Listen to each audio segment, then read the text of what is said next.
ሰላም ሰላም ቤተሰብ እንዴት ናችሁ? ይህ ኢትዮ ቢዝነስ ቻናል ነው። በዛሬው ቪዲዮአችን ቀለል አድርገን ስለ ኮምፒውተራችን ድራይቨር ምንነትና እንዲሁም የኮምፒውተራችንን ድራይቨር እንዴት አድርገን በቀላሉ አፕዴት ወይም ኢንስቴል ማድረግ እንደምንችል እናያለን ማለት ነው። በመጀመሪያ ኮምፒውተር ድራይቨር ማለት ነው ወደሚለው ስንሄድ ኮምፒውተር ድራይቨር ማለት የታይፕ ኦፍ ሶፍትዌር ሆኖ የኮምፒውተራችንን ኦፕሬቲንግ ሲስተም ከተለያዩ ሃርድዌር ዲቫይሶች ጋር ኮሚኒኬት የሚያደርግልን ወይም ትራንስሌት የሚያደርግልን የታይፕ ኦፍ ሶፍትዌር አይነት ነው ማለት ነው። ብዙ አይነት የኮምፒውተር ድራይቨር አይነቶች አሉ። እንግዲህ ከዚህ ውስጥ ለምሳሌ አንዱ ግራፊክስ ድራይቨር የምንለው ምንድን ነው? ቪዲዮ ካርድ ወይም ኢንተግሬትድ ግራፊክስ ካርድ የሚባለውን የሃርድዌር ፓርቱን ከኮምፒውተር ኦፕሬቲንግ ሲስተሙ ጋራ ኮሚኒኬት እንዲያደርግ የሚያደርግልን የድራይቨር አይነት ነው ማለት ነው። ስለዚህ ይሄኛውን የቪዲዮ ካርዱን ወይም ኢንተግሬትድ ግራፊክስ ካርዱን ከሲፒዩ ጋራ ኮሚኒኬት ሲያደርግ ቪዲዮ ዲኮድ ወይም 3ዲ ግራፊክስ ዲስፕላይ እንዲደረግልን የሚያደርግ የድራይቨር አይነት ነው ማለት ነው።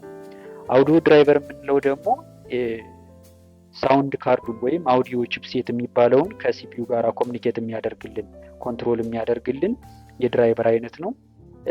ስለዚህ ማይክ እንድንጠቀም ሄድፎን ስፒከር እንድንጠቀም የሚያደርግልን የአውዲዮ ድራይቨር አይነት ነው ማለት ነው። ኔትወርክ ድራይቨር የምንለው ደግሞ ኢንተርኔት ካርዱን ወይም ዋይፋይ አዳፕተር የሚባለውን የሃርድዌር ፓርቱን ከሲፒዩ ጋራ ወይም ከኦፕሬቲንግ ሲስተሙ ጋራ ኮሚኒኬት የሚያደርግልን እና ኔትወርክ አክሰስ እንድናገኝ ዳታ ትራንስፈር፣ ማኔጂንግ ኮኔክሽን፣ ኢንተርኔት ኮኔክሽን የምናገኝበትን የሚያደርግልን የኔትወርክ ድራይቨር አይነት ነው ማለት ነው። ፕሪፌሪያል ድራይቨር የምንለው ደግሞ የተለያዩ ሃርድዌር ዲቫይሶች ከኮምፒውተራችን ጋራ እንዲናበቡ የሚያደርግልን እንደ ኪቦርድ ለምሳሌ ማውዝ፣ ፕሪንተር፣ ስካነር፣ ዌብካም በኮምፒውተራችን መጠቀም ብንፈልግ እነዚህን ፓርቶችን ከሲፒዩ ጋራ ኮሚኒኬት የሚያደርግልን የድራይቨር አይነት ነው ማለት ነው። ስቶሬጅ ወይም ቺፕሴት ድራይቨር የምንለው ደግሞ ማዘር ቦርድ ጋር ያሉ የተለያዩ ኮምፖነንቶች ኮሚኒኬት እንዲያደርጉ ከሲፒዩ ጋራ ኮሚኒኬት እንዲያደርጉ የሚያደርግልን የድራይቨር አይነት ነው ማለት ነው። ባስ ድራይቨር ደግሞ የምንለው ደግሞ ምንድነው? ዩኤስቢ ኬብል ወይም ፍለሽ ለምሳሌ እንደ ፍለሽ ያሉ አይነቶች ኮሚኒኬት እንዲያደርጉ ዳታ እንዲቀበሉ ወይም ዳታ ትራንስፈር እንዲደረግ የሚያደርግልን የድራይቨር አይነት ነው ማለት ነው።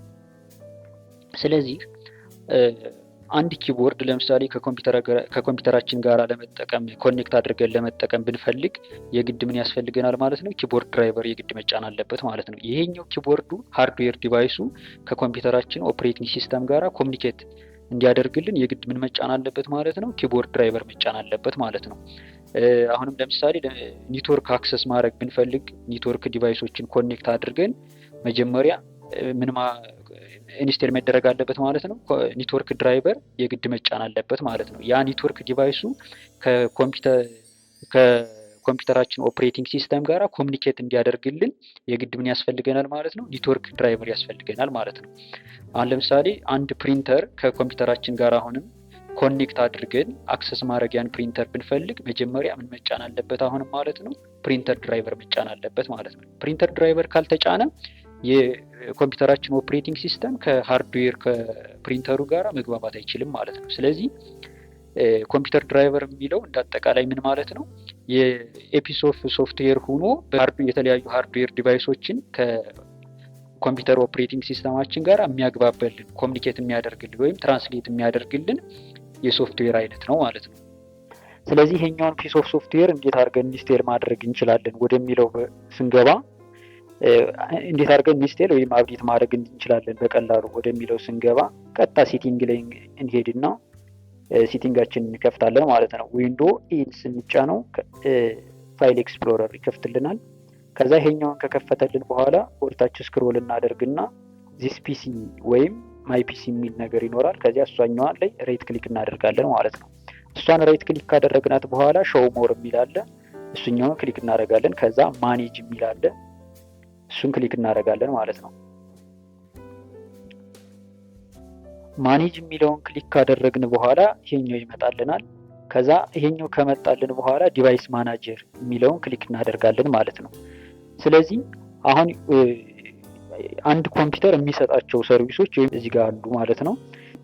ስለዚህ የእነዚህኞች እንዳጠቃላይ እያንዳንዳቸው የራሳቸው ምን ያስፈልገናል ማለት ነው፣ ፒስ ኦፍ ሶፍትዌር ድራይቨር ያስፈልገናል ማለት ነው፣ ወይም ኮምፒውተር ድራይቨር የምንለው ያስፈልገናል ማለት ነው። ለምሳሌ አንድ የኮምፒውተራችን ብሉቱዝ ፋንክሽናል የሚሆነው ምንድን ነው ማለት ነው፣ ብሉቱዝ ድራይቨር ሲጫንበት ነው ማለት ነው። ወይም ካሜራ፣ ለምሳሌ ካሜራ የምንጠቀም ከሆነ ይሄኛው ፋንክሽናል የሚሆነው ምንድን ነው፣ ካሜራ ድራይቨር ስንጭንበት ማለት ነው። ስለዚህ ኢንስቴል የተደረገ ከሆነ የራሱን ከለር ይዞ ይቀመጣል ማለት ነው። ለምሳሌ አውዲዮ ኢንፑት አውትፑት የሚለው ይሄኛውን የምታዩትን ቀጥታ ድራይቨሩን ክሊክ ስናደርገው ቀጥታ የራሱን ከለር ነው ይዞ የሚቀመጠው ማለት ነው። ለምሳሌ ብሉቱዝ ሰማያዊ ከለር ነው። ከዛ ድራይቨሩ ምን ይዞ ይቀመጣል ማለት ነው፣ ሰማያዊ ከለር ይዞ ይቀመጣል ማለት ነው። ግን ለምሳሌ የብሉቱዝ ድራይቨር ኢንስቴል ወይም አፕዴት ካልተደረገ ቢጫ ነው የሚሆነው። ስለዚህ ኮምፒውተራችን ውስጥ የምንጠቀማቸው አጠቃላይ ድራይቨሮች ኢንስታል ካላደረግናቸው ቢጫ ከለር ነው የሚኖራቸው ማለት ነው። ስለዚህ ከራሳቸው ከለር የራሳቸውን ከለር ሳይሆን የሚይዙ ሌላ ቢጫ ከለር ይይዛሉ ማለት ነው። ስለዚህ አሁን እኔ እንዳጠቃላይ ሙሎችን ኢንስታል ስላደረግኳቸው የተለየ ከለር ምናምን አላገኝም ማለት ነው። ስለዚህ የተለየ ከለር ወይም ያልጫናችሁበት ድራይቨር ካለ የተለየ ከለር ስለሚይዝ አፕዴት ያልተደረገ ወይም ያልተጫነ ድራይቨር ከሆነ የተለየ ከለር ይይዛል ማለት ነው። ስለዚህ እሱኛውን እንዴት አድርገን አፕዴት ወይም ኢንስቴል ማድረግ እንችላለን ወደሚለው ስንገባ ይሄኛውን ቀጥታ እዚሁ በቀላሉ ክሊክ እናደርግና ከዚያ እዚህ ጋር እዚሁ ላይ በምንፈልገው ላይ ራይት ክሊክ እናደርጋለን ማለት ነው። ራይት ክሊክ እናደርግና አፕዴት ድራይቨር የሚለውን እንጫናለን ማለት ነው። እሱን ከተጫን በኋላ በሁለት መንገድ አፕዴት ወይም ኢንስቴል ማድረግ እንችላለን ማለት ነው። የመጀመሪያው ሰርች አውቶማቲካሊ ፎር ድራይቨር ዊንዶ ምናምንና የሚለው ነው። ይሄኛው ምንድነው ከኮምፒውተራችን ቀጥታ ዳይሬክት ከኔትወርክ ጋር ሰካ ወይም ኔትወርክ ካለው ይሄኛውን እንጫንና ቀጥታ አውቶማቲካሊ እሱ ምን ያደርግልናል ማለት ነው፣ አፕዴት ወይም ኢንስቴል ያደርግልናል ማለት ነው። ሁለተኛው ግን ለምሳሌ ድራይቨሩን ወይም ኮምፒውተር ድራይቨሩን በሌላ ኤክስተርናል ዲቫይስ ወይም ኮምፒውተራችን ላይ መጀመሪያ ያስቀድመን ጭነ ነው ከሆነ ሁለተኛውን እንጫናለን ማለት ነው። ከዚያ ብራውዝ እንልና ከፈለግነው ላይ ከፍላሽ ሊሆን ይችላል፣ ከዲስክ ሊሆን ይችላል፣ ቀጥታ ከዚህ ላይ እንወስድና ኢንስቴል እናደርጋለን ማለት ነው። በእነዚህ በሁለት ወዮች የኮምፒውተራችንን እነዚህ በሙሉ ድራይቨሮች ኢንስቴል ወይም አፕዴት ማድረግ እንችላለን ማለት ነው። ይህን ክሊክ እናደርጋለን።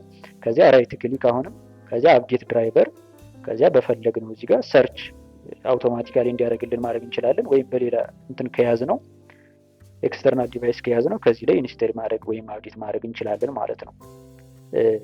ስለዚህ በእነዚህ በሁለት ወይ ተጠቅመን እንዳጠቃላይ የኮምፒውተራችንን ድራይቨር በቀላሉ አፕዴት ወይም ኢንስቴል ማድረግ እንችላለን ማለት ነው። አንድ ኮምፒውተር ከነዚህ ለምሳሌ ኪቦርዱ አልሰራም ካለን ብሉቱዙ ወይም አውዲዮ ፓርቱ አልሰራም ምናምን ካለን መጀመሪያ ወደ ሃርድዌሩ ከመግባታችን በፊት የግድ መጀመሪያ በቀላሉ መጠን ድራይቨሩን ቼክ ማድረግ አለብን ማለት ነው። ለምን አውትዴትድ ሊሆን ይችላል አፕዴት ሳይደረግ ቀርቶ ወይም ደግሞ ኢንስታል ያልተደረገ ሊሆን ስለሚችል መጀመሪያ ሶፍትዌር ፓርቱን ገብተን ቼክ አድርገን አፕዴት ወይም ኢንስታል ማድረግ ይጠበቅብናል ማለት ነው። ከዚያ በኋላ ነው ወደ ሃርድዌር ፓርቱ መግባት የምንችል ማለት ነው።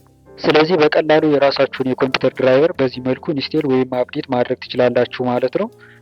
በቀጣይ እንደዚሁ በተለያዩ ቪዲዮ ይዘንላችሁ ስለምንመጣ ላይክ፣ ሼር፣ ሰብስክራይብ ማድረግ እንዳይረሳ እንላለን። መልካም ጊዜ ይሆንላችሁ።